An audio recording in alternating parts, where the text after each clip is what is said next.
ದಾಸ ಸಾಹಿತ್ಯದಲ್ಲಿ ಕನಕದಾಸರ ಕೊಡುಗೆ ಕೂಡ ತುಂಬಾ ವಿಶೇಷವಾದದ್ದು. ಈ ಮುಂದಿನ ಗೀತೆ ಅವರೇ ರಚಿಸಿರುವಂತಹ ಗೀತೆ. ಮಾನವ ಶರೀರವನ್ನು ಹೊಂದೋದಕ್ಕೆ 84,000 ಕೋಟಿ ಜೀವರಾಶಿಗಳನ್ನ ಕಳೆದು ನಾವು ಬರಬೇಕಾಗ್ತದೆ. ಅಂದ್ರೆ ಒಂದು ಸೂಕ್ಷ್ಮಾಣುವಿಂದ ಹಿಡಿದು ಮಾನವರಾಗಿರ್ತೇವೆ. ಈ ಮಾನವರಾದಾಗ 7 ಜನ್ಮಗಳನ್ನ ಇರ್ತೇವೆ ಅಂತ ಹೇಳ್ತೇವೆ. ನಮ್ಮ ಎಲ್ಲ ಕರ್ಮಗಳನ್ನು ಕಳ್ಕೊಳ್ಳೋದಕ್ಕೆ, ಮೋಕ್ಷವನ್ನು ಹೊಂದೋದಕ್ಕೆ 7 ಜನ್ಮಗಳ ಅವಕಾಶ ಇದೆ. ನಾವೆಲ್ಲ ಯಾವ್ಯಾವ ಜನ್ಮದಲ್ಲಿ ಇದ್ದೀವೋ ಗೊತ್ತಿಲ್ಲ. ಆದಷ್ಟು ಮೋಕ್ಷ ಸಂಪಾದನೆಗಳಿಗೆ ನಮ್ಮ ಪ್ರಯತ್ನ ಇರಬೇಕಾಗ್ತದೆ. ಅಂತ ಒಂದು ವಿಶೇಷ ಗೀತೆ ಏಸು ಕಾಯಂಗಳ ಕಳೆದು. ಇದು ಮೋಹ, ಲೋಭ, ಮದ, ಮತ್ಸರಗಳನ್ನೆಲ್ಲ ತೊಡೆದು ಹಾಕೋದು ಹೇಗೆ, ಅದನ್ನ ತೊಡೆದು ನಾವು ಭಕ್ತಿ ಮಾರ್ಗವನ್ನು ಹಿಡಿದು ಮೋಕ್ಷವನ್ನು ಪಡೆಯೋದು ಹೇಗೆ ಅನ್ನೋ ವಿಶೇಷವಾಗಿ ಹೇಳುವಂತಹ ಗೀತೆ. ರಾಗ ಮಧ್ಯಮಾವತಿ.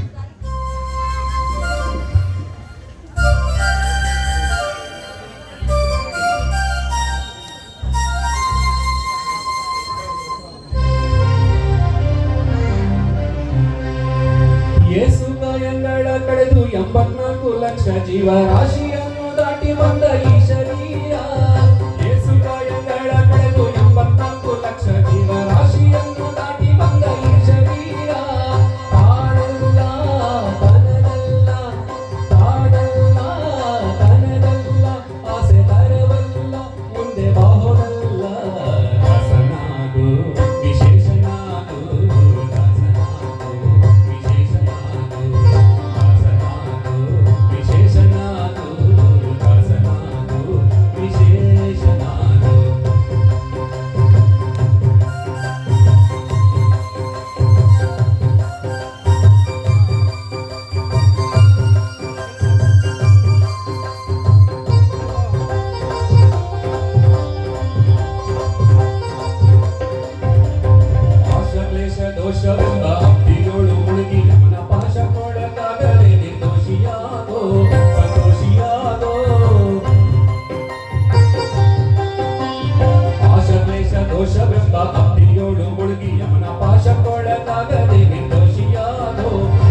ನುಡಿದು